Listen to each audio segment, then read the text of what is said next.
உங்களோட எம்எல்ஏ என்ன பண்ணாருங்கிற விஷயம் வரைக்கும் வேளச்சேரியில வந்து கொஞ்சம் ஹாட்டாவே பேசியிருக்காரு. இந்த மாரி விஷயங்கள் நம்ம பேசி பார்த்துருப்போம். வேளச்சேரியில அவருடைய பிரச்சாரத்துக்கு வந்து நல்ல ஒரு வரவேற்பு இருந்தது. கூட்டமும் நல்ல கூட்டமா இருந்தது.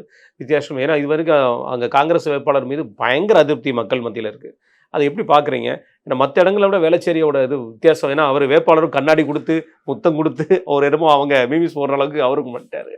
தன் த இது சென்னையை பொறுத்தவரை தென் சென்னையில பாஜக, அதிமுக அந்த என்டிஏ வந்து வலுவா இருக்கிறத பார்க்குறோம். இன்னொன்னு கடுமையான கோபம் திமுக வேட்பாளர்கள் மேல அந்த இருக்கு. கட்சிக்குள்ளேயே இருக்குது. இப்போ மயிலாப்பூர்லாம் எடுத்துக்கிட்டிங்கன்னா, அவரு வேணவே வேணான்ற அளவுக்கு கட்சி முழுமையாவே இருக்குது. அப்ப ம். கட்சி அவர அங்க திணிக்குது.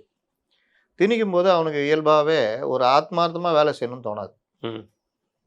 கட்சிக்காக செய்யலாம். கட்சிக்காக செய்றேன்னு நினைக்கிறவன் எப்படி செய்வான்? அந்த கண்டிப்பா. மாரி தான் போகும்.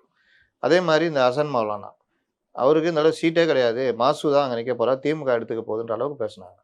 ஆனா ஹசன் மௌலானா வலுவானவர். காங்கிரஸ பொறுத்தவரைக்கும் சீட் எல்லாம் கொடுக்கப்படாது. வாங்க வாங்கப்படும். போறோம். அப்படி வாங்கப்பட்டது தான் மீண்டும் இந்த இது. முன்னாடியே சொல்ட்டாங்க. நான் முன்னாடியே பதிவு பண்ணியிருப்பேனே. ஆமா. ஹசன் மௌலானாக்கு அந்த தொகுதி உறுதி அப்படின்னு. அப்போ காங்கிரஸுக்கே குடுக்கக்கூடாத தொகுதிய காங்கிரஸ் வாங்கி ஹசன் மௌலானா மறுபடியும் நிக்கிறாரு.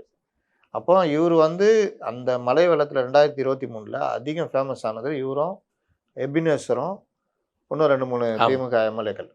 அப்போ இவரு வந்து அப்படிதான் என்ன அப்படிதான் பண்ண முடியுன்ற பண்ண அளவுக்கு முடியும். முறைச்சு பொதுமக்கள்ட்ட சண்டை போட்டதெல்லாம் பார்த்தோம். அது ஒண்ணு. வேளச்சேரியை சார்ந்த அந்த தொகுதிகள் பெரும்பாலும் பார்த்தீங்கன்னா, இளைஞர்கள் ஓட்டு அதிகம். ம். மிடில் கிளாஸ் இந்த ஐடி எம்ப்ளாயீஸ் இது. அது எல்லாம் விஜய் பிரிச்சுக்குவாரு. விஜய் பார்த்துக்குவாரு. விஜய் பத் அதனால விஜய் பிரிக்கிற வாக்குகள் இவர்களுக்கு சாதகமா போப்போகுது.